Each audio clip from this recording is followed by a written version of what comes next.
Hey home bakers, it's Jack here, bakewithjack.co.uk, bringing you your weekly bread making tip every single Thursday. And this week, I'm gonna try something a little bit different. If that's okay with you guys, roll it!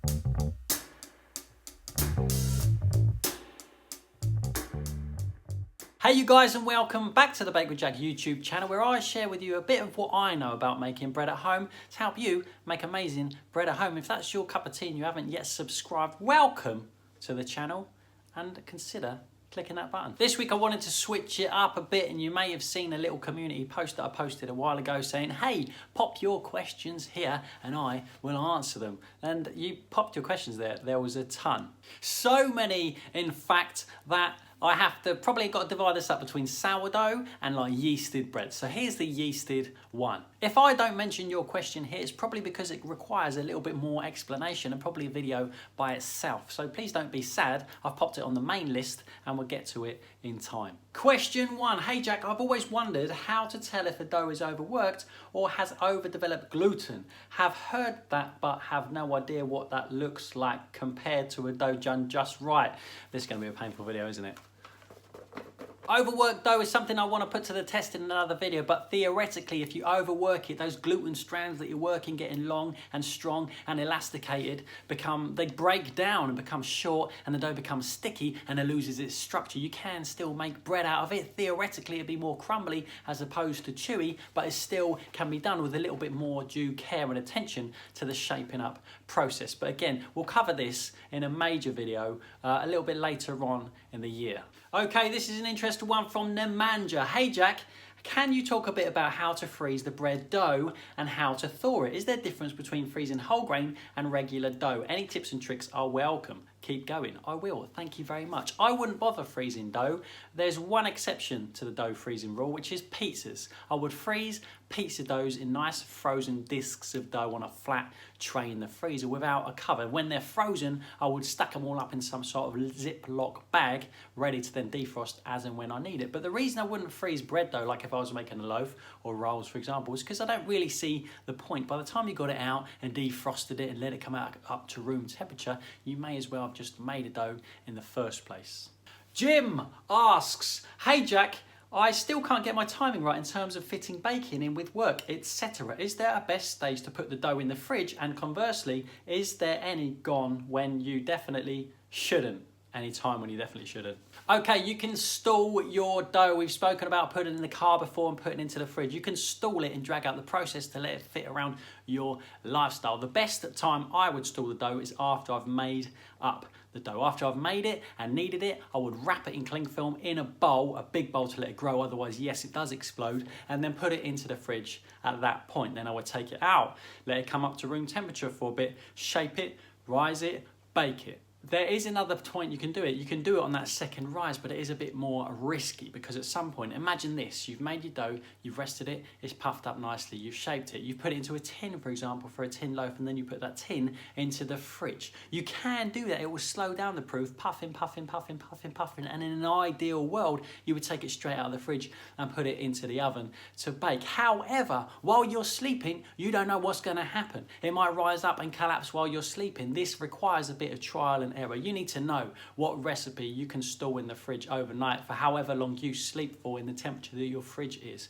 It requires a little bit of trial and error. Stuff like bagels, things that are slow moving, are a lot less risky because they're just going to tick over really, really, really slowly inside of your fridge as opposed to quicker, like a more yeasted dough. But you can play around with the amount of yeast as well in that instance to come up with a formula that will allow you to leave it overnight in the tin before you bake it. I hope that helped. Michael Keith says, hey Jack, when I first pull my loaf out of the oven, the crust is nice and crunchy, but after it's cooled, after 20 minutes or so, it loses its crunchiness and gets more chewy. Classic. What can I do to make sure it stays crunchy, crispy? Everything comes out of the oven crunchy. Everything comes out with a hard, solid crust on it, and you go, yes, I've cracked it. However, then after it cools down, the moisture leaves, everything relaxes, and sometimes the crust becomes softer and chewier. The crispiness of the crust and your bread's ability to hold that crust after it's cooled is testament to how well your oven kept the steam in. We use steam, which I spoke about before, to create amazing crust. Steam and a high heat. The ability for your oven to keep that steam in for a long period of time and how well you filled that oven with steam will determine how well your crust lasts after the bread has cooled. Some ovens, in my experience of baking in other people's houses in different places for the last 5.5 years, just aren't up to the task. They just can't hold on to it. So in that scenario, let it cool down. Get yourself a water spritzer, spritz it all over, pop it back into the oven for 10-12 minutes to get the crust that stays. Roberto Fisher asks, you scored bread before proving in the last video and make me curious. Yes, I did do that. Can you explain what would be the difference on the bread if you did it after as usual? Good question. It's all about appearance and all about what you're after. For example, when you're making a baguette and you want it to bust open when it's stone baked in the oven, the immediate heat makes it push and jump and you score it just before it goes into the oven to get that burst open on the top. Last week I scored it just before proving. I didn't want that burst. I wanted it to open nicely and decoratively like this because I was proving everything up onto a tray. I left it on the tray and let it prove up and then I baked it. It wasn't after that big burst. Things like sourdough, when you want that giant air, you score it just before you go into the oven when it's got a little bit more tension. This one, you let it go a little bit further, let it expand a little bit more, having already cut it in the first place, and then you bake it on a tray. This is something I'm going to cover as well in another video coming soon. Okay, I'm not too sure about this one, but David says, I would like you to explain your knowledge about when, why and how you are using sourdough or pre-yeasted dough. I think what David is asking is what's the difference between sourdough and a yeasted dough, which I don't think everybody knows. So a yeasted dough is made with baker's yeast. It's made with yeast, water, salt and flour in its simplest form. A sourdough loaf is not made with yeast, it's made with a sourdough starter, which is a fermentation of flour and water, meaning that a sourdough is just flour, water and salt, and that's it. That's the difference. It relies on the starter to get it to puff up, where the other one relies on the yeast to get it to puff up. I think that's what you mean. If it's not, comment underneath and I'll get to it. Okay, Pierre asked a question that I get asked a lot, believe it or not, or you probably do believe it, which is, how old are you? I'm going to answer this question really quickly so we can all just move on with our lives having known the answer. And I'm just going to say it out loud. 32. This one is not the first time I've had it either. Shahina says, kneading the dough is quite a workout. It takes me an hour to reach that window pane stage. Any forearm exercises would you suggest which will help me to knead faster? Okay, firstly, nobody should be kneading for an hour to reach the window pane stage. In my classes and courses, we do it in 8 minutes and sometimes we go to 10 depending on everyone's different style and technique. Maximum ever, which we used to do in the olden days, is 15 minutes, but never go for an hour. That is way too long. You shouldn't need to. You should just go to, no pun intended, 8, 10, possibly 15 minutes. Let it rest up before you do the window pane test. I covered that in another video before. Let it rest up, give it a minute or 2 minutes just to rest and then try the window pane test. It might be that you're trying it too close to when you finish kneading, when the dough's all stressed out and tight and worried. Give it a minute before you try the window pane test and see how you get on. Okay, Shida, sorry if I said it wrong, says, I've been adding steam to my bread with a spray bottle. Is there some optimal moisture level I should maintain? At what point should I stop? Okay, I'm guessing you mean when you're baking your bread, getting steam into the oven. I do that with the steam and misty bottle in my courses when we haven't got space to put a tray at the bottom. A hot tray at the bottom of the oven is my preferred method, and boiling the kettle and pouring that hot water into that tray, having already loaded the oven with bread, is the best way I find of getting steam into the oven. A lot of people prefer using the squirty spray bottles, and I do that as well sometimes. Double it up with the squirty bottles. Load all the bread in, leave the oven open a crack and spray in there like crazy before you finally shut the oven. However, yes, there is a point where I feel like I'm just spraying water into the oven and it's all coming back out again. I feel like you just do it as much as you can, quick, shut the door and game over, and just deal with the fact that you've done the best that you can. Wow, Jonty's got a ton of questions. Number 1, once shaped, I see many people pinch large bubbles on the dough surface to burst them. Doesn't this break the tension you've worked up? Not really. Yeah, sometimes after you shape up a loaf, you get a big bubble on the outside and the baker will be like, doink, and it'll pinch it and it'll just slowly disappear. But the tension isn't just skin deep, it goes deeper than that. It's all about the structure you built up all over the whole time. So no, it doesn't really affect that tension that you've built up just to pop that bubble on the outside. Out of interest, I never pop the bubble. I just leave it there as it is. Number 2, most homemade bread recipes cooked in a loaf tin are for quite small tins. I like the size that supermarket loaves are, Hovis, etc. Yeah, they're quite a bit bigger, aren't they? But any tips on whether this size shape is possible at home? This is the size tin that I use. It's a farmhouse tin and it's a 2-pounder. Yes, it is quite smaller than a Hovis loaf, of which I do not have one to show you naturally in the cupboard, but yeah, they are quite a little bit bigger, aren't they? They're bigger and they're more rectangular. My guess would be that they use so much improvers in there and so much bits and bobs and additives that that loaf puffs up to giant size from a similar size dough that we use for ½ kilo of flour. I don't know that for a fact, but I'm guessing that's probably what the deal is. So what you could do if you wanted a bigger loaf, I guess, is maybe do 1.5 the recipe, like a 750 gram flour dough, and then find a bigger tin. I don't know if you can buy a 3-pounder tin. You probably can these days, Google everything. But you buy a bigger tin and then you just have to bake it a little bit longer to make sure you get that desired size that you want. Okay, next, I occasionally see super strong bread flour for sale, but others say that too high a gluten content can create an overly tight dough. Yes, so super strong flour will have more gluten content than a strong flour. For example, in my experience, flours like Hovis or ones that are called super strong or really strong or whatever, they got more gluten content, which means that it puffs up really big, but I find that it's just too soft that way. It puffs up like really big, massive cotton wool loaf, a little bit like Hovis would do, I guess, but you get a tight crumb structure inside, closer to a loaf that you buy from the supermarket, which is a real shame, and that's why I don't really go there. Okay, Daniel says, hey Jack, what's the trick to always get these nice looking cracks on the crust of your bread? When I bake bread, sometimes they're there, sometimes not. I'll tell you what, like this one here that I baked yesterday, this little crackles on the top that you can see is also down to the steam in the oven. You need to get a maximum steam in the oven for maximum time possible. That holds it in there for maximum time possible. If you are struggling with one single tray of hot water and you're only baking on one shelf, double up the trays if you've got space in the oven. Put 2 hot trays in there, pour hot water into both, shut the oven with the dough in there, and you'll double up that steam. Bake on a high heat for as long as possible without it burning, and that's where you get the crispy crust, and that's where you cool it down and it sings to your ears and you can hear it going cracking up, making those beautiful cracks on the top. It's down to your oven again. It's down to your oven again. You can do the best that you can do, but it's down to how well your oven keeps that steam in at the end of the day.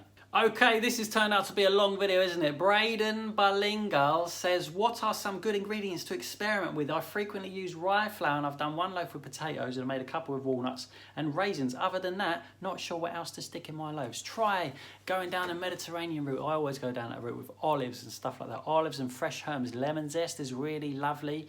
Sun-dried tomatoes or sun-blushed tomatoes or sun-kissed tomatoes or sunstroke tomatoes or whatever they're called, put them inside of the dough. That's a really lovely thing to do. Imagine anything that you're putting in there is effectively going to be steam baked inside of the dough, so stray away from raw things. Like if you're doing peppers, for example, don't just cut them up and put them in. I would roast them, do the whole roasting and peeling thing, and then put them in and get a real rich, nice sweetness from them instead of like a raw steamed pepper, if that makes sense. Same deal with cooked onions. You could put cheese in bread, you could put cheese on bread. You can really just go outside of the box, have a walk around the supermarket and see what you fancy putting in there, and just remember the principle that it's going to be steamed inside and it's going to be pretty much toasted on top, and see what you fancy.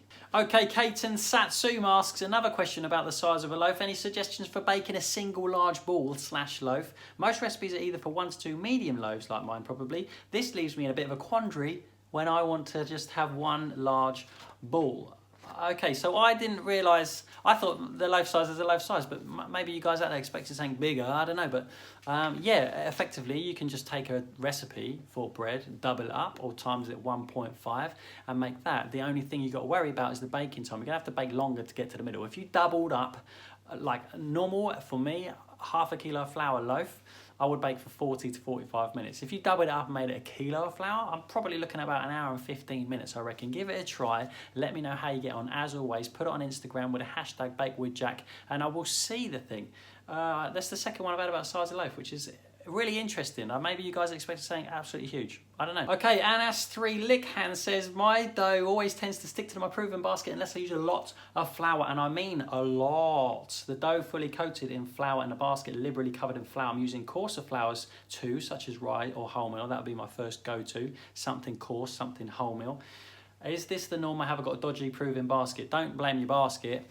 One thing that this could be, I don't know if you are doing this or not, but sometimes, I never do this by the way, if you put your dough and dust it really well and put it into a basket and put the whole thing in like a plastic bag and put it into the fridge, it keeps the outside of the dough moist and then it will suck up all that flour and stick like crazy to the basket.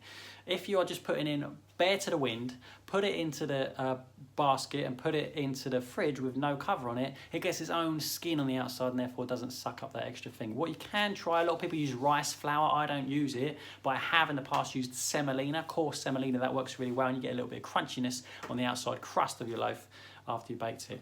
When you eat it, it's so delicious. Also from us, number 3, lick can. I always struggle with getting my bread to bake evenly when cooking in loaf tin. Any tips? What material loaf tin do you use? I use a tin loaf tin that's made out of metal. I don't know what it is. And any inconsistency in the bake in terms of colour is probably down to your oven and the airflow, and maybe you're overstuffing the oven with bread.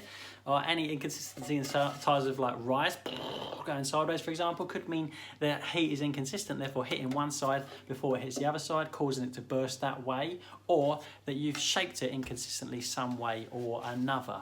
Two-way trauma, I don't know, says, I like to know if you have a good pizza dough recipe, also if you have a preferred style of pizza. Yes, I do have a pizza dough recipe and it will appear on the blog at some point, but for now I'm going to share the principle with you. The principle of a pizza is a long rested dough with a minimum yeast. The reason it's got minimum yeast is that if you rest it for a long time with normal amount of yeast that you put in a loaf of bread, it puffs up real nice and big like a big bun, right? If you've got all your dough balls puffed up like a big bun and then you flatten it down and try and push it out, it's just going to get tightened up. Once you deflate it, it gets well tight, it's really hard to push out. You need to give it maximum time for all the gluten to relax without it puffing up really, really big. I'm talking overnight with a tiny fraction of yeast in to develop that flavour inside. There will be a recipe coming on the blog soon, which is a handy thing. You could sign up to the Home Bakers Bulletin, which is the weekly email that goes every Thursday with all my content from the week in, and you won't miss a thing. It's in the box underneath if you want to sign up.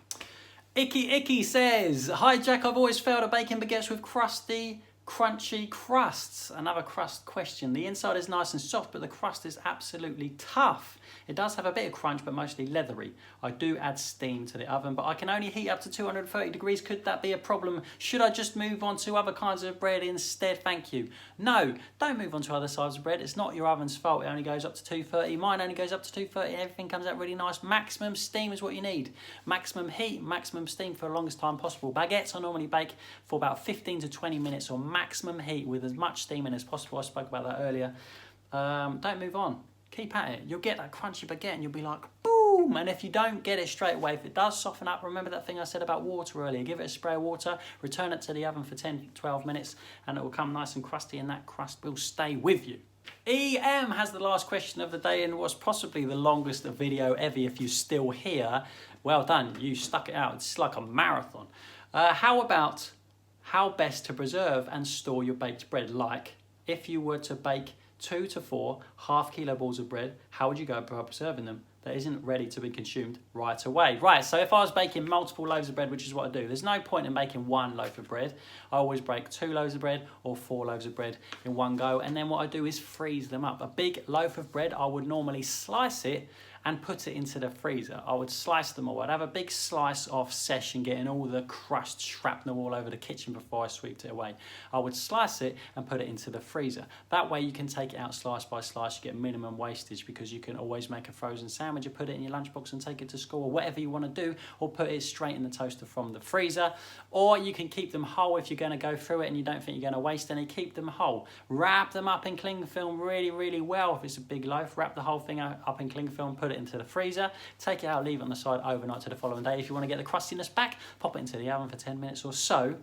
But for a big loaf, that's probably the best thing to do. Yeah, I always bake in batches and freeze in batches, so I've got enough to keep going without having to bake all the time, because I'm baking all the time for other things. Well, there you have it. That was long, wasn't it? 22 of your questions answered. I hope you enjoyed this video. I just thought I'd give it a go, because there's lots of little bits and bobs that don't really require a whole video. I hope you enjoyed this one. I hope it helped you out. Like I said before, if I didn't get to your question, please don't be sad. I probably am going to save it for another day. Maybe it requires a little bit more explanation than I can do in this video. If you like this video, if it was helpful for you, please do let me know in the comments underneath if you enjoyed the format of this video, or if you thought it was the worst idea imaginable. Let me know that as well, and it will never happen again. If you're new here, welcome. If this is your cup of tea and you enjoy making bread at home and you want to discover more about the bread making process, please consider clicking that subscribe button, and I'll see you next week for another bread making tip. Bye-bye.